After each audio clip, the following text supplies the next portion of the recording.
Bonjour à tous, infiniment heureux de vous retrouver pour partager avec vous le Chitat du jour. J'espère que vous allez bien. On va passer un extraordinaire moment ensemble. On va développer ensemble le Chumash. On va développer les Teilim ensemble, ainsi que le Tania du jour, le Hayom Yom.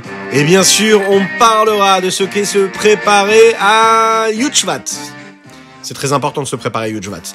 Mais ce qui est très important, c'est de mettre une petite pièce dans la Tzedaka. Et par cela, Mashiach arrivera. Attachez vos ceintures. On va tout de suite décoller. On va démarrer par le Chumash.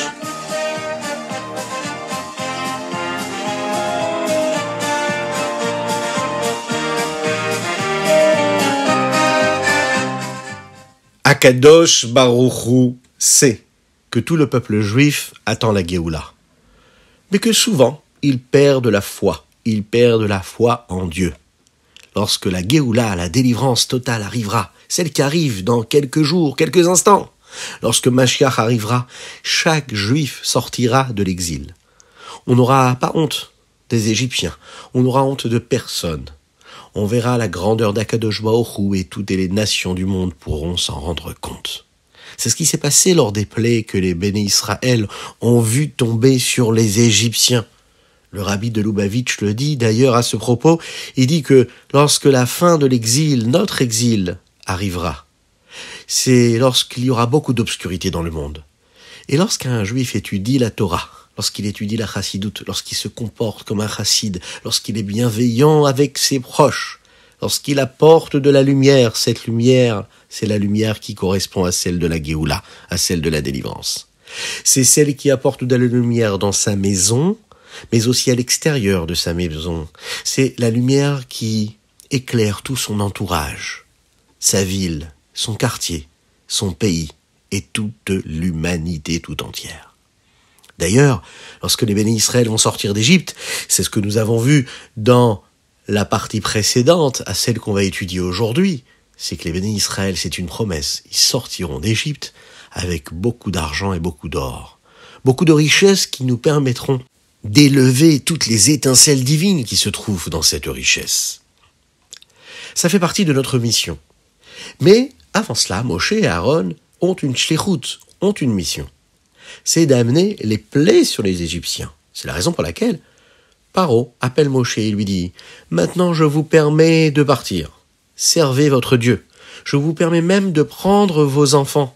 La seule chose que je vous demande de laisser ici, c'est les animaux. » Mais Moshe refuse. Il dit à Paro « On ne peut pas laisser les animaux, parce qu'on ne sait pas ce qu'Akadosh Baruch Hu attend de nous, combien de corbanotes il va nous demander. On est donc obligé de prendre tous les animaux du pays. » Et à ce moment-là, Akadosh Baruch Hu va donc endurcir encore une fois le cœur de Paro. Il ne voudra pas faire teshuva. Et là, Paro répond, il dit, non, en aucun cas, partez d'ici. Je ne veux même plus vous voir. Qu'est-ce qu'il dit Moshe? Il dit, d'accord, c'est ce que tu veux. Tu veux plus qu'on vienne et tu ne veux plus nous voir, eh bien on va partir. Tu ne verras plus du tout ni moi, ni Moshe, ni Aaron. C'est là qu'Akadosh Baruch Hu dit à Moshe et Aaron, on va passer aux choses très sérieuses. On va amener une plaie, et ce sera la dernière, la mort des premiers-nés. La dernière Maka, où là, Paro, vraiment, va laisser sortir les Juifs d'Égypte après cette plaie. Les Béné Israël vont demander à ce moment-là aux Égyptiens de leur donner tout l'or et tout l'argent qu'ils possédaient, afin qu'ils puissent sortir d'Égypte riches, et d'accomplir la promesse qu'Hachem avait déjà faite à Abraham pendant cette alliance-là, Brit ben Abetarim. Akadosh Baruch Hu lui avait déjà dit à Abraham, tu auras des enfants et des petits-enfants, et tu auras une descendance qui arrivera en Égypte, et qui sera asservie par les Égyptiens, qui sera esclave. Mais ensuite, ils pourront sortir avec de la richesse, avec de l'or et avec de l'argent. Et oui, il faut toujours avoir la émouna, la foi en Dieu. Lorsqu'Akadosh Baruch Hu promet quelque chose, un jour ou l'autre, ses promesses se réalisent.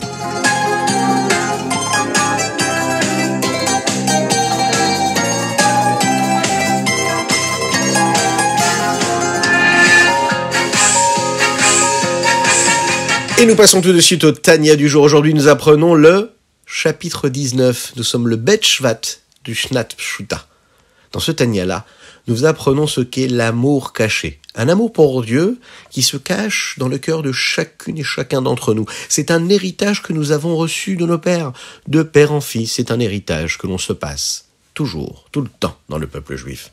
Cet amour caché qui est appelé la Ahava Mesuteret, c'est une parcelle de la Neshama, une partie de la Neshama.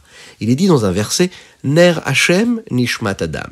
La bougie de Dieu, c'est l'âme de l'homme. Qu'est-ce que cela veut dire? Chaque juif est comparé à une bougie, plus précisément à la flamme qu'il y a dans une bougie. Si on regarde bien une bougie, on verra qu'il y a une flamme qui sort de cette mèche-là.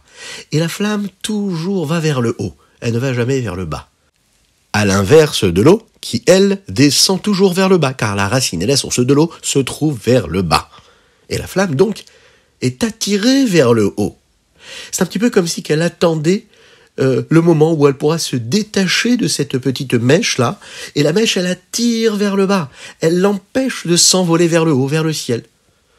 Il est bien sûr entendu que si cette flamme-là cherche à se libérer, c'est parce qu'elle sent que sa source et sa racine est le lieu de prédilection, là où elle se sent bien, c'est là-haut et non pas en bas. Oui, mais ce qu'elle ne sait pas, c'est que là-haut, il y a beaucoup de lumière.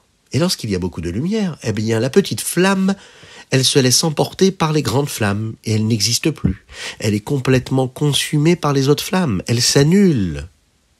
Alors que quand elle est en bas, dans l'obscurité, elle peut briller. Elle a une mission ici-bas sur terre. Eh bien, c'est la même chose. La Neshama, l'âme d'un juif, elle doit vivre ici-bas. La vérité, c'est que notre âme, elle veut s'attacher à Dieu. Elle a envie de quitter ce corps, elle veut s'attacher à Dieu parce que c'est son lieu, à elle, naturel, d'être auprès d'Akadosh Baruch Hu, dans la sainteté, dans la pureté.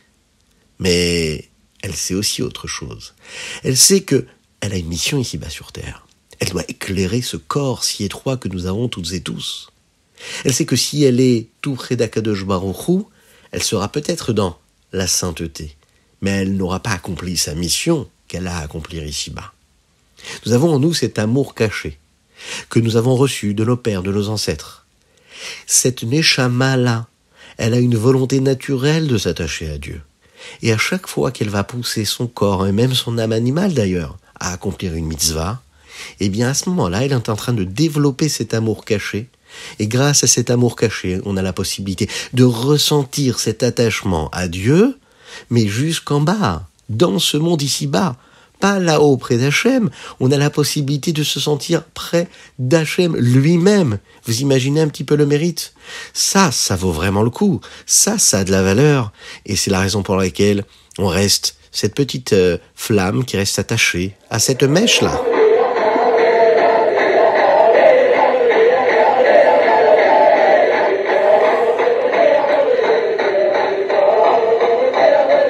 Ce qui nous amène à notre Hayom Yom. Aujourd'hui, nous sommes le bête du mois de Shvat, le 2e jour du mois de Shvat. Le Admour Hazaken avait l'habitude de dire un Mahamar particulier, un discours particulier, une fois tous les 3 ans. Ce Mahamar-là, il le disait pendant la paracha de Vaïra.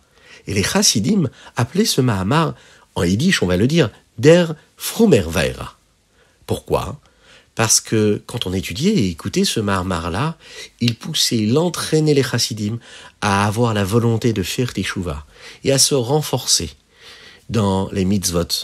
Le Tzemar Tzedek, qui était le petit-fils du Admour Hazaken, avait dit que bien que le Admour Hazaken avait répété plusieurs fois ce Mahamar, à chaque fois qu'on entendait ce Mahamar, on avait l'impression de l'entendre pour la première fois. Le Rabbi Marash explique que bien que les mots étaient toujours les mêmes mots, puisque c'est le Admour Hazaken qui nous l'enseignait, à chaque fois qu'il disait ce Mahamar-là, il y avait une saveur particulière, il y avait quelque chose de particulier.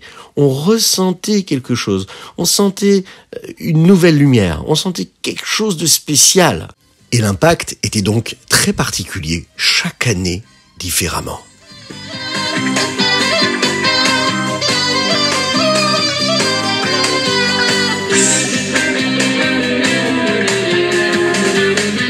Et maintenant, quelques mots pour se préparer à Yud Shvat.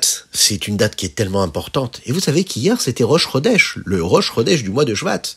Vous savez aussi que nous avons 12 mois dans l'année. Et les 12 mois, ça vous rappelle pas quelque chose? Eh bien, ça nous rappelle bien sûr les 12 Shvatim. Et le mois de Shvat, lui, est relié à Yosef Hatzadik. Lorsque Yosef est né, sa maman a demandé à Akadosh Baruch Hu un autre enfant. Elle a dit comme ça, Yosef Hashem li ben acher, envoie-moi, rajoute-moi un nouvel enfant. C'est en réalité ce que veut dire Yosef, rajouter encore un juif. Le Yudvat, c'est le jour de la Iloula de notre rabbi précédent, le rabbi Rayatz, le rabbi Yosef Yitzhak, qui s'appelait d'ailleurs rabbi Yosef Yitzhak. C'est donc l'essentiel même de notre travail, de rajouter des enfants. Et vous savez que le rabbi Yosef Yitzhak a donné sa vie pour rajouter d'autres juifs. Non pas de les faire naître matériellement, mais de les faire naître spirituellement. C'est-à-dire de se soucier d'un autre juif, de se dire que si j'ai un frère juif qui ne se comporte pas pour le moment comme il faut, je vais tout faire, je vais donner ma vie pour me soucier de lui, pour l'aider, pour l'encourager, pour lui apporter quelque chose, pour lui donner envie d'accomplir encore mieux la Torah, pour être un peu plus juif qu'il ne l'était hier. C'est l'enseignement qu'on peut prendre du mois de Shvat, c'est-à-dire de se soucier de quelqu'un d'autre. D'ailleurs, le rabbi a dit une fois à un chassid, dans une yichidout, dans les premières années de sa nessiout, c'est-à-dire là où il avait commencé à s'occuper de toute la communauté, de tous les chassidim, il a dit comme ça, le mot Shvat a pour initiale Shenishma Besorot Tovot. Shenishma Besorot Tovot, qu'on puisse entendre Be'ezrat Hashem, toujours des bonnes nouvelles. Alors qu'Hashem fasse que tous les enfants du monde puissent s'investir et encourager également leurs parents à accomplir encore plus de mitzvot, à encourager encore plus de juifs à faire des mitzvot, toujours dans la joie et la bonté et l'allégresse Be'ezrat Hashem.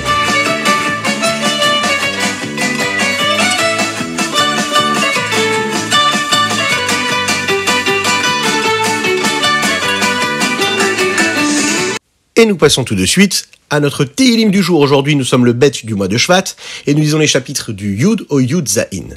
Dans le chapitre 11, dans le dernier verset, nous disons comme ça, Tzadik Hashem Tzedakot Ha'ev. La Chassidoute nous explique que quand Akadosh Baruch Hu nous a donné la Torah, il nous a donné en fait de la tzedaka. Avant que la Torah soit donnée, il faut savoir qu'il était très difficile, dans ce monde matériel, de s'attacher à Dieu. Mais dès l'instant où Dieu nous a donné la Torah, chacun a la possibilité avec facilité de s'attacher à Dieu, d'amener de la sainteté dans le monde. Il est vraiment convenable de le savoir, qu'on a différents endroits dans la Torah dans lesquels les mitzvot sont appelés aussi des tzedakot. C'est aussi de la tzedaka, parce que chaque mitzvah nous permet d'accomplir la mitzvah de la tzedaka. Et la tzedaka, elle élève toutes les autres mitzvot. D'ailleurs, on peut comprendre le verset qui dit « Ve'amer kulam tzadikim » tout ton peuple, ce sont tous des tzadikim. Comment est-ce qu'on peut dire que tous les juifs sont des tzadikim ? Vous imaginez les juifs qui ont un grand Yetzirara, qui leur fait faire beaucoup de fautes, que Dieu nous en préserve, est-ce qu'ils sont appelés aussi des tzadikim ?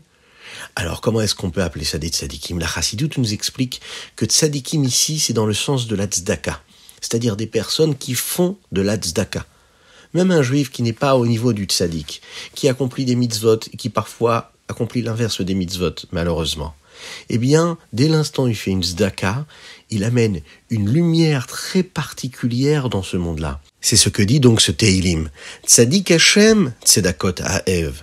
Dieu qui est juste, il aime ses enfants qui accomplissent cette mitzvah-là, qui est celle de la tzedaka. En faisant les mitzvot, en faisant la tzedaka, on apporte cette lumière et on s'attache à Kadosh Baruch Hu encore et toujours.